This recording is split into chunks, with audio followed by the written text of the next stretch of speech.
In the early 2000s, the world of poker looked very different from what it does today.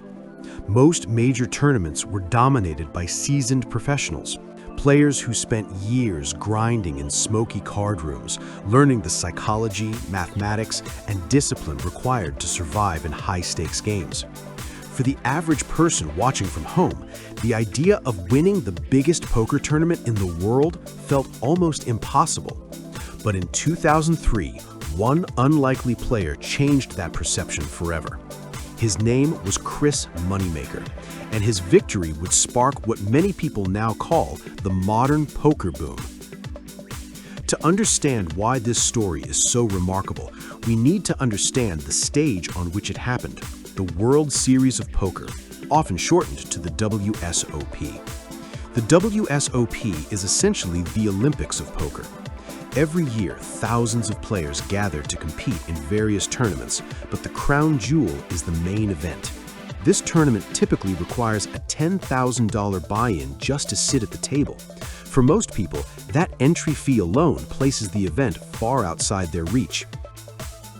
Before 2003, the WSOP main event was largely dominated by professional players. Names like Doyle Brunson and Johnny Chan were already legends in the game. These players had decades of experience, deep bankrolls, and reputations built through countless tournaments. The poker world felt like an exclusive club, and very few outsiders were able to break through. But Chris Moneymaker was not part of that club. In fact, before becoming a poker champion, Moneymaker was an accountant from Tennessee.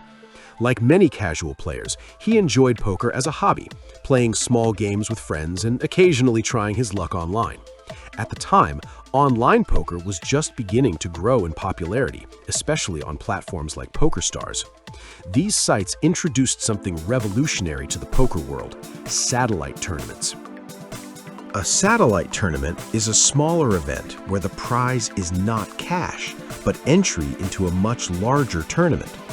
Instead of paying the full $10,000 buy-in for the WSOP main event, a player could win their seat through a much smaller entry fee. This is where Chris Moneymaker's story takes its famous turn. In 2003, he entered an online satellite tournament that cost, after a small fee, was $87. Through a series of hands, bluffs, and well-timed decisions, Moneymaker won the satellite and secured a $10,000 seat in the WSOP main event. That alone would have been a great story for an amateur player, but the real story was only beginning. To appreciate what happened next, it helps to understand how tournament poker works. Unlike cash games where chips represent real money, tournament chips simply represent survival in the event. Every player starts with the same stack, and the goal is simple: accumulate chips and avoid elimination. The deeper you go in the tournament, the fewer players remain. Eventually, only one person will be left standing. Mathematically, poker is built on probabilities and expected value. This concept helps players decide whether a call, raise, or fold is profitable in the long run. Even when the cards are uncertain, skilled players evaluate the likelihood of winning a hand compared to the amount of chips they must risk. But poker isn't just math, it's also psychology. Players bluff, they read body language, they attempt to represent strong hands when they are weak and disguise strong hands when they are powerful. The combination of probability and human behavior makes poker one of the most complex gambling games in existence.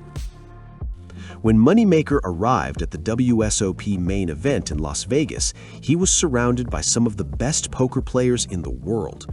Thousands of players had entered the tournament, including professionals who had spent their entire careers preparing for moments like this. Most observers expected the amateur accountant to be eliminated quickly, but hand after hand, something surprising began to happen. Moneymaker kept winning. He navigated through the early rounds of the tournament, carefully building his stack while avoiding unnecessary risks. As the field shrank from hundreds of players to dozens, commentators and spectators began to notice the unlikely newcomer still sitting at the table. Eventually, Moneymaker reached the final table, the last group of players remaining in the tournament. This alone was an incredible achievement, but what happened next would become one of the most famous moments in poker history. As the tournament continued, Moneymaker's momentum grew. At the final table, Moneymaker faced some of the toughest competition imaginable, including professional player Sam Farha. Farha was experienced, confident, and widely expected to defeat the amateur challenger. The amateur accountant was now the last player standing against Sam Farha in the final heads-up battle for the championship. After several intense hands, the final moment arrived. Moneymaker held pocket fives. Farha held king 10. During one critical hand, Moneymaker made a bold bluff against Farha, representing a strong hand even though he held relatively weak cards. The cards were dealt, the board ran out, and Moneymaker's hand held strong. Farha eventually folded, allowing Moneymaker to win a massive pot. With that, Chris Moneymaker became the champion of the 2003 World Series of Poker main event, winning $2.5 million. That moment demonstrated a key lesson in poker strategy. Sometimes the strongest move isn't the strongest hand, it's the most convincing story. Bluffing works because players constantly evaluate probabilities and risks. If a player believes the chance of their opponent holding a stronger hand is too high, folding becomes the mathematically correct decision, even if the opponent is bluffing. This dynamic is deeply tied to probability. In poker, players often estimate multiple probabilities at once. The likelihood their opponent has a particular hand, the chance a future card improves their own hand, and the risk of losing chips if they make the wrong decision. While players don't calculate these equations directly at the table, experienced players develop strong intuition about these probabilities over time. But the money wasn't the most important part of the story. What truly mattered was what happened next. Moneymaker's victory sent shockwaves through the poker world. For the first time, millions of people watching at home realized something incredible. An ordinary person could qualify online and win the biggest poker tournament on Earth. This phenomenon soon became known as the Moneymaker effect. Online poker sites saw massive surges in new players. Television broadcasts of poker tournaments exploded in popularity. Within just a few years, the number of players entering the WSOP main event grew dramatically, from hundreds to thousands.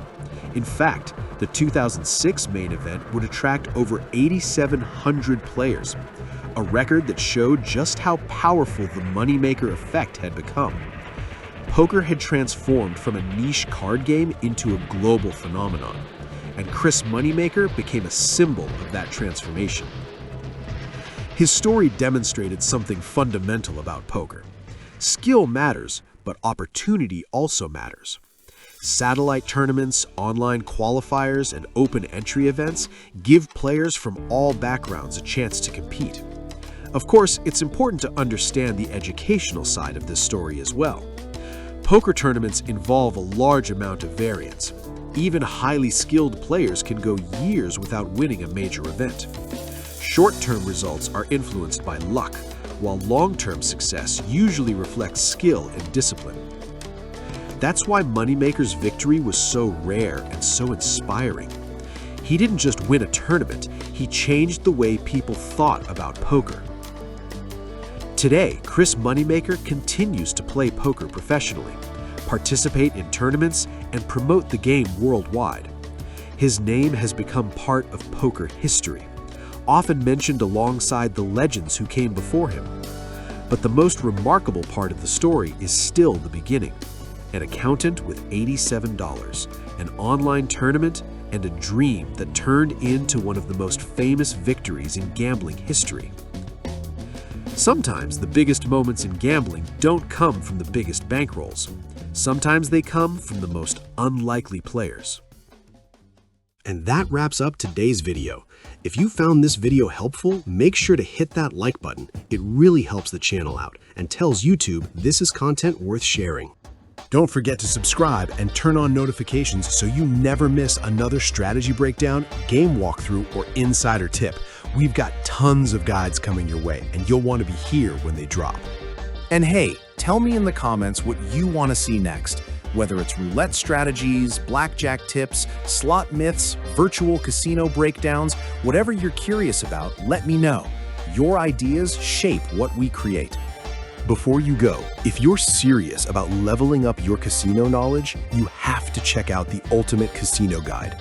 I put everything I've learned into one massive, easy-to-read resource designed to make you a smarter, more confident, more prepared player. If you've ever wondered which games actually give you the best odds, how do pros manage their bankroll so they don't blow it all in an hour, what tricks casinos use, both physical and digital, to influence your decisions, how to avoid the biggest money traps beginners fall into, then the Ultimate Casino Guide will change the way you play forever. It covers psychology, probability, strategy charts, real-world case studies, VR and online casino risks, loyalty program hacks, literally everything you need to walk into any casino and know exactly what you're doing. The link is right here on the end card. Click it and start transforming the way you play. Thanks for watching. Stay sharp, play smart, and I'll see you in the next video.